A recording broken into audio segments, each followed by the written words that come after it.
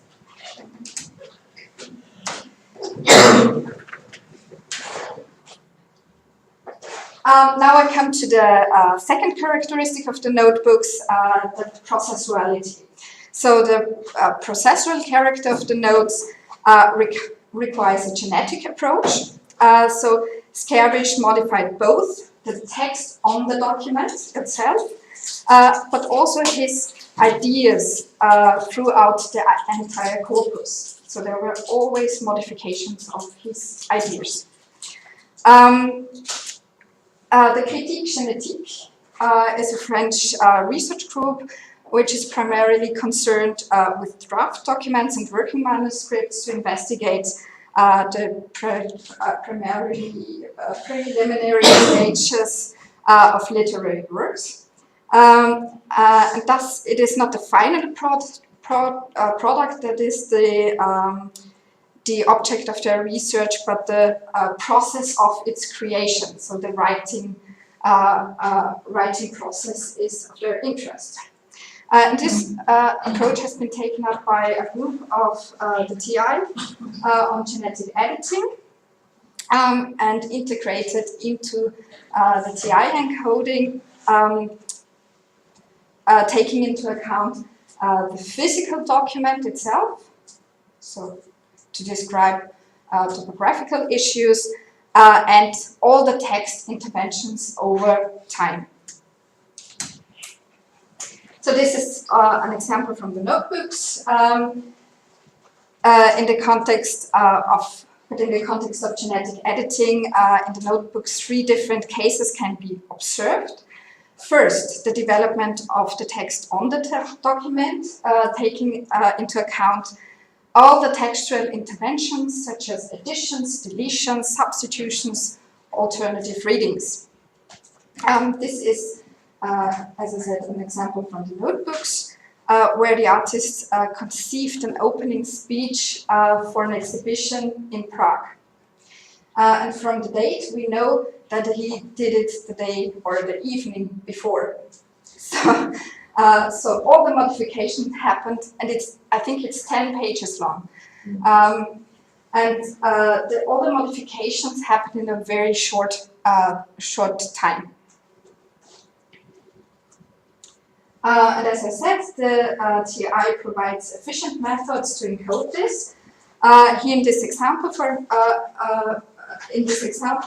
so this is the previous example, we can see the documentation of the writing process. So for every layer, there is a change element.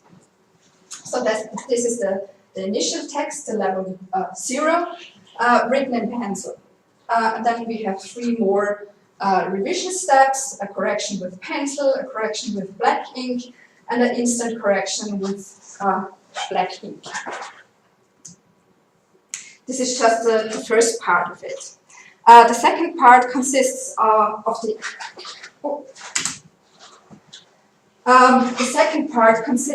actual text and the interventions. As we already saw before, an AB for an entry, and here we just have the first sentence. And we can see here substitution consisting of a deletion. This is not a very interesting deletion, this is a bit better. The Gruß, which means greeting, has been deleted and substituted with laut, which means sound.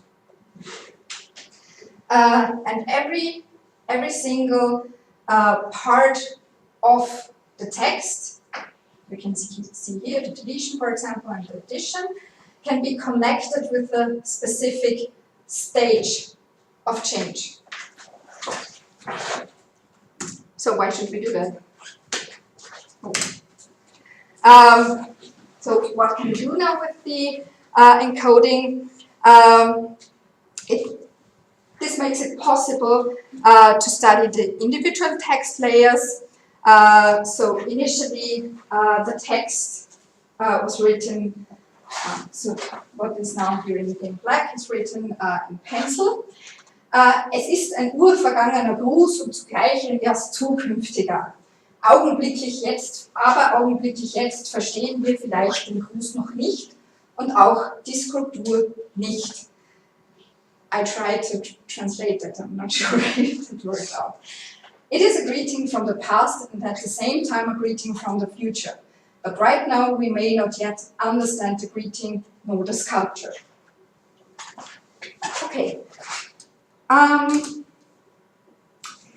the first, in the first revision step, he just added 2 simple words, damit und noch, in the last sentence.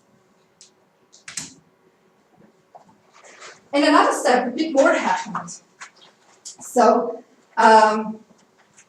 in the first sentence, he substituted Gruß with laut, so greeting with sound, and then he added a new line in between the 2 of them, in between the 2 existing ones, and connected the new line with the following. And then there happened some deletions, as you can see in gray now. And in the 3rd level, he just added 1 single word in blue. So this makes it possible to have a look at the development of text.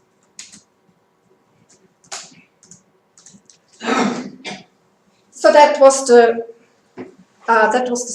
first type. The second type of text development in the notebooks is Skerbisch's practice of sharpening his mind by repeating words, phrases, sentences several times throughout the whole corpus. Even years later, such sentences can come back again. The phrase, for example, sie hat angefangen, ihre fortlaufenden Zustände vorzuträumen. Again, a translation, she has started dreaming up her ongoing conditions, is repeated a total of 20 times in different notebooks. But the artist did not mark the status of the previous notes, or the previous version. It's just everything is equal. By the way, this comparison table has been made with Colette X. And there is a 3rd case, the development of an idea. So, however, in the case of notebooks, which is a non-literary genre, the text constitution plays an important role, but nevertheless a subordinate role.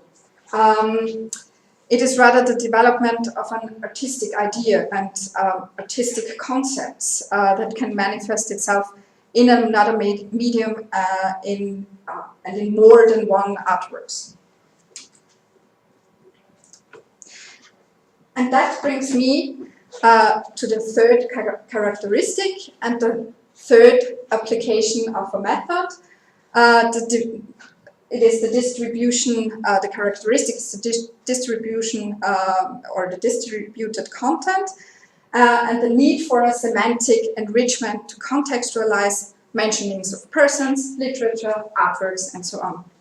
So according to Tim Berners-Lee, definition, the idea of the semantic web aims at linking data and not just documents via hyperlinks in order to establish relations between individual notebook entries on one hand and from notebook entries to external data sources on the other. An additional semantic layer is required that goes beyond the TI encoding. So that's not possible in TI. This includes the enrichment of nodes with factual statements from registers and thesauri, following the sense of linked open data by integrating existing authority files like FIAF or Discogs or the Architektur Thesaurus from Getty, whenever it is possible. So through the application of semantic technologies, an information network emerges which can integrate the individual entries into a broader context and connect fragments within the notebook corpus, quotes to artists' inventory of literature and music, and entries to specific manifestations. So this screenshot shows the relation of a person mentioned in the notebook. So it's Muddy Waters, a blues musician,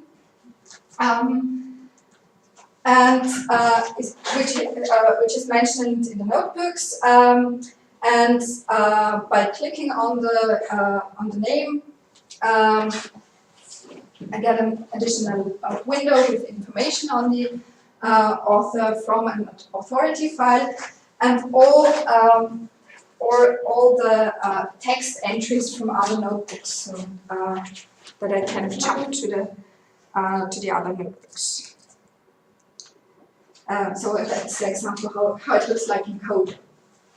So in the TI encoding, I have a first name which refers a concept of a person, the concept of the person Muddy Waters, in a personography modeled in RDF, which just says this specific concept has, for example, a preferred name, and the preferred name is Muddy Waters. And this specific person concept has a profession, and the profession is a blues musician, and so on.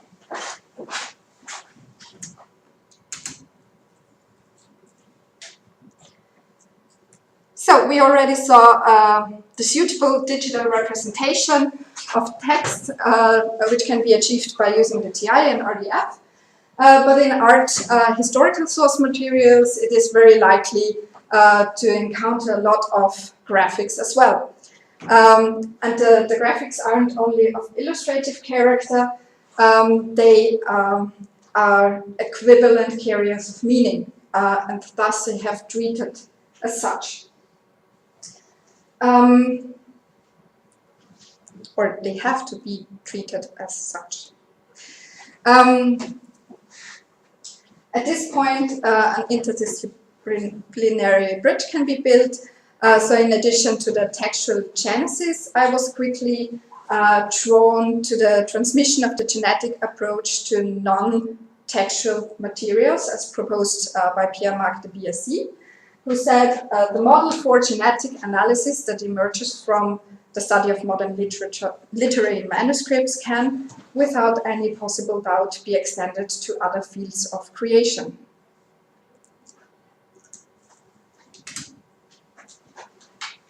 So, when looking at these graphics, an integral feature of artistic expression, the graphic becomes the primary object and the text is secondary.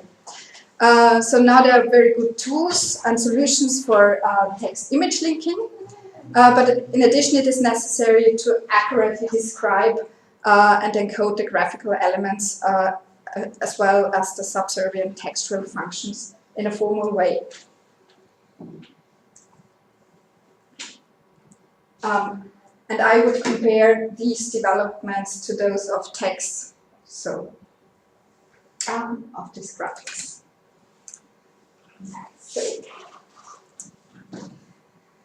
So, but how can we encode graphics? The TI offers a number of ways to encode graphical elements in a text, which here is just a mere indication of the graphic's existence by using the graphic element, and that's it.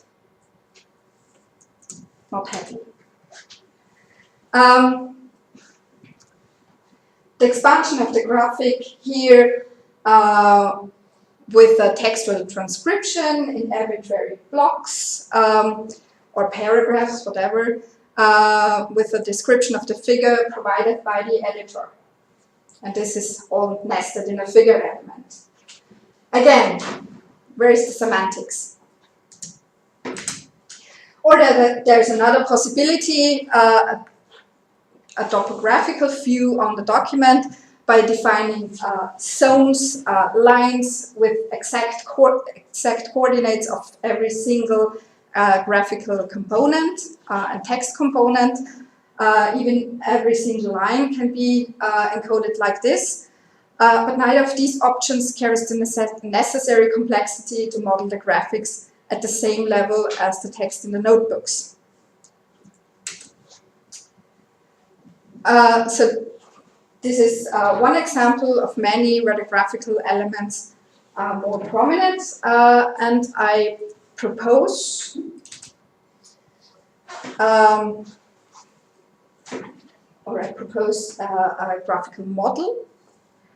So for a comprehensive description of graphics, a multi-layered model is proposed, which considers the graphical component, textual functions related to the graphics, and the interpretational layer provided by the editor. So the first two levels, consulting the material record, are very descriptive, whereas the interpretational layer deals with the interpretation of it. I don't want to go in detail here. For describing the graphical components, we've here the type, so is it a sketch or a constructional drawing or a doodle, the projection, front view, plan view, the material of the information carrier, could also be an inlay, the mainly forms and shapes used, and so on.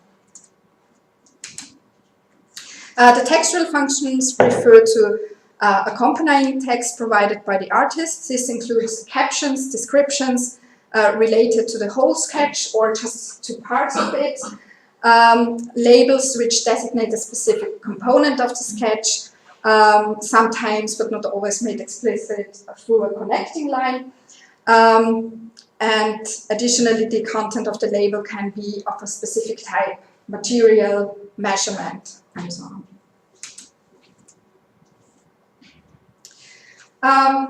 And the interpretation layer is conceived for the editor's interpretation.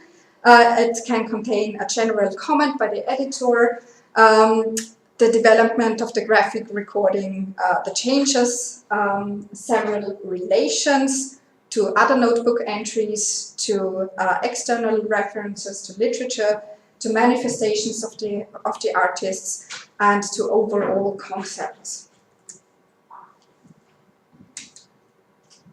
So, just briefly, I tried to just put this in a table, and it is very easy to see where changes or alternations occur. And where possible, the content of the data fields is referenced to an external Thesaurus, so to make this more formal and explicit. These are the graphical components. The textual functions, of course, change over the free graphics. And the interpretation, here we can see the description, the different descriptions for each graphic, and what is for me very interesting, the image genesis, so alternations, additions, and deletions in the images. So, for example, that we have in the first a central rod, in the second a rotating central rod, and in the third one tilted rod as supporting element, which can be better seen here. So the different developments.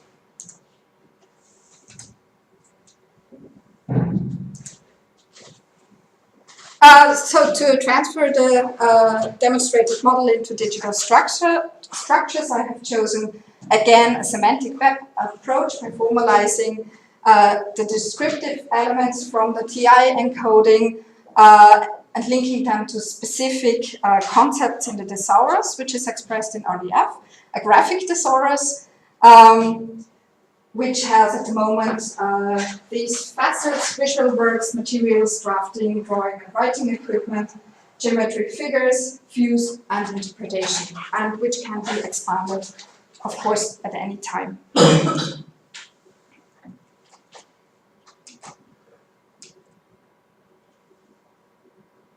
So now I want to show you my approach again to encode this graphic.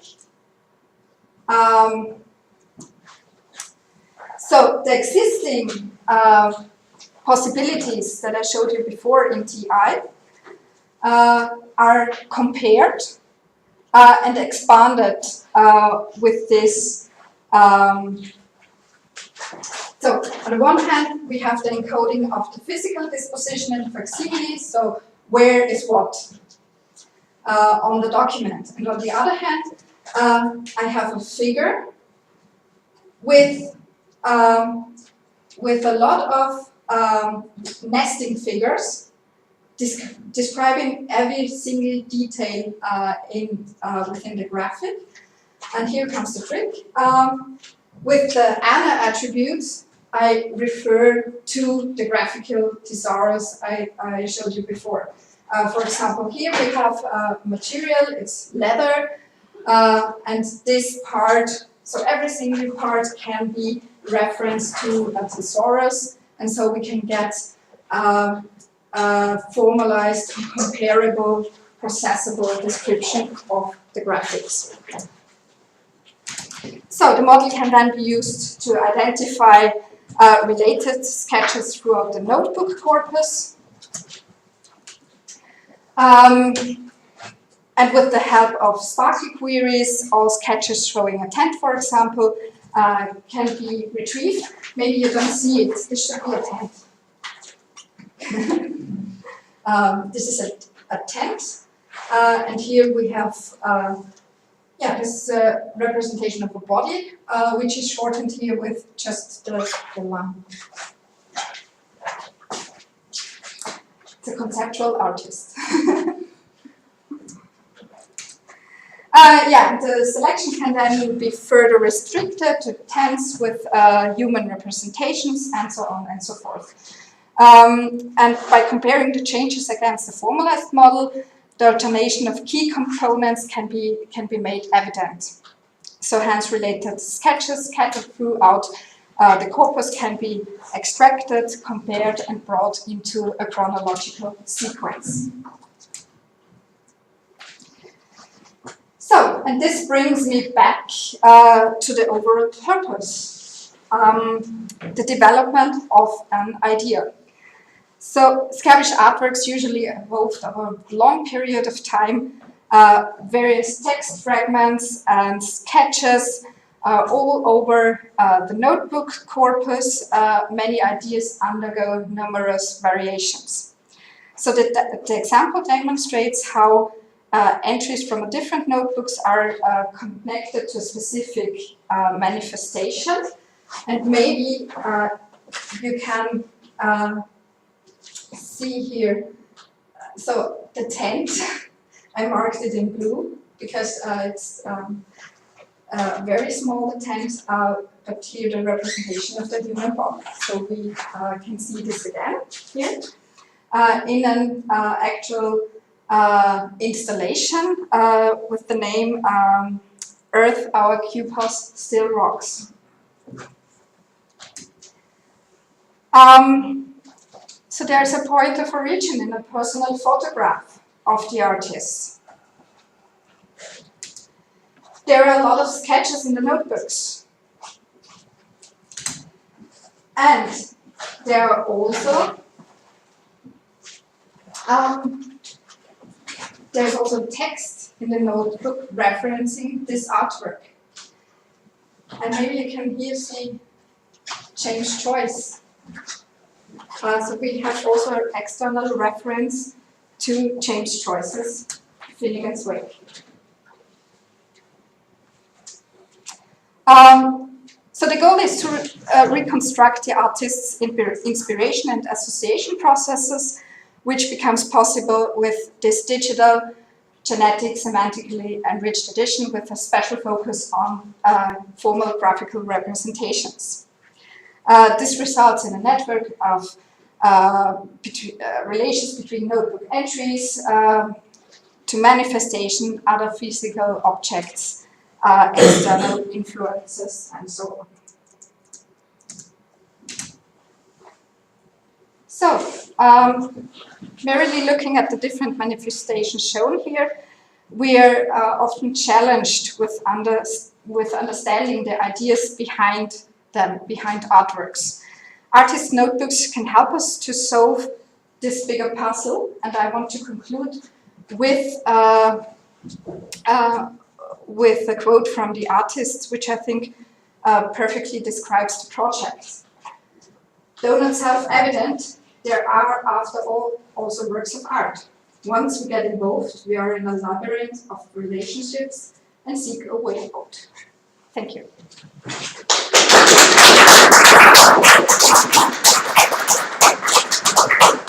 Thank you, Martina.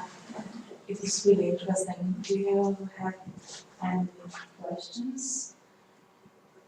Sorry? I have at least one.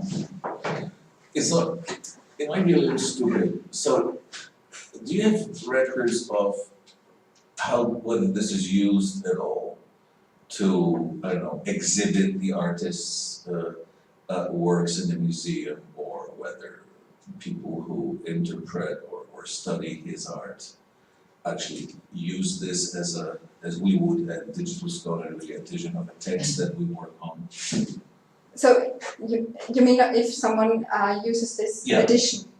Yeah, it's sometimes I get a phone call from friends of the artist who say, "Do you know if this and that happened?" And I say, "Yeah, just I don't know yet because it's a huge corpus, but let's try to find out."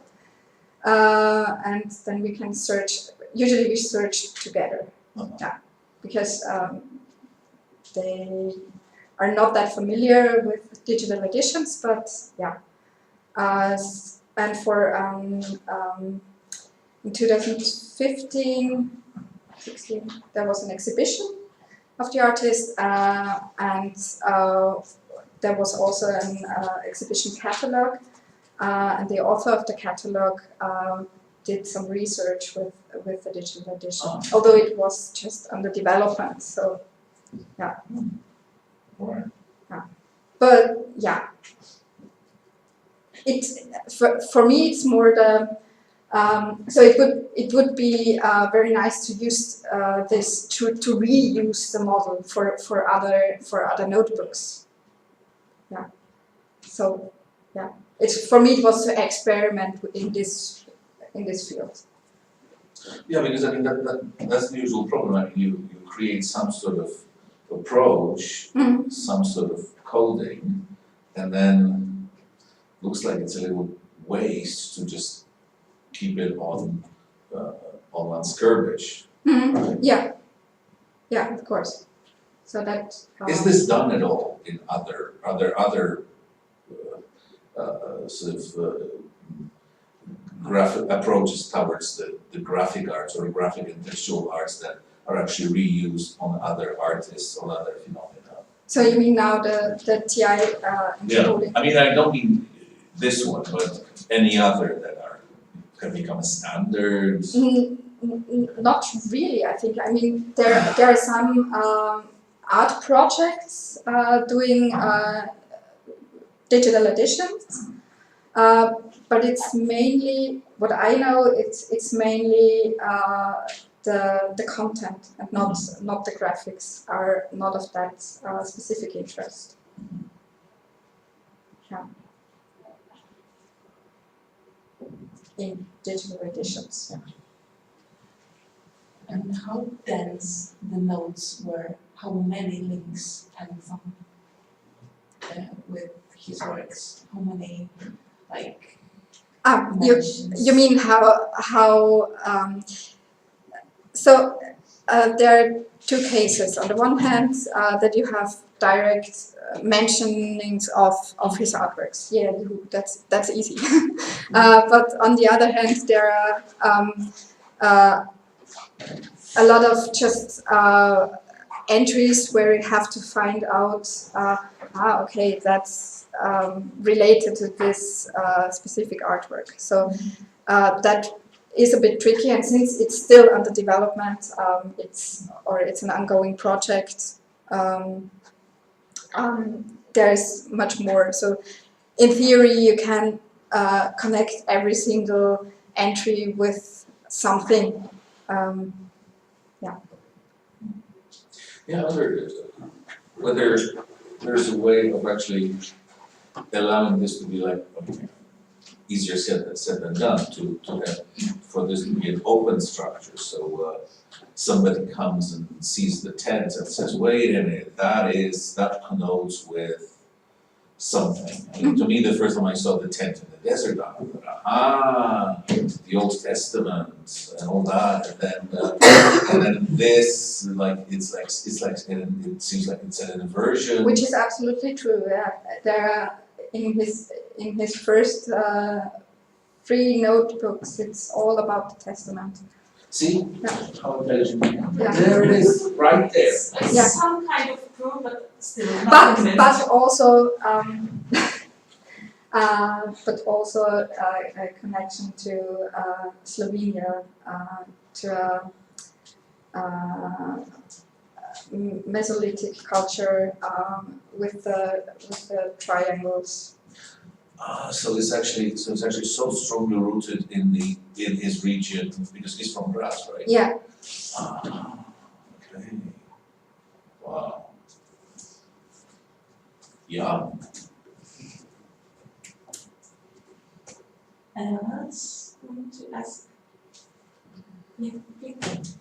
And may I ask about the example of text reuse you showed with collate text? But how did you detect the text reuse? Was it done automatically, or did you encode it manually because you remembered the use of that same structure somewhere else? So I cannot find it in. There it is. Yeah.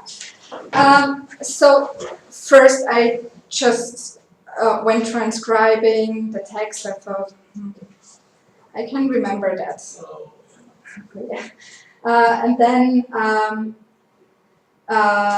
I started searching some patterns. So it wasn't clear to me because I did not transcribe everything from the beginning to the end, because sometimes it was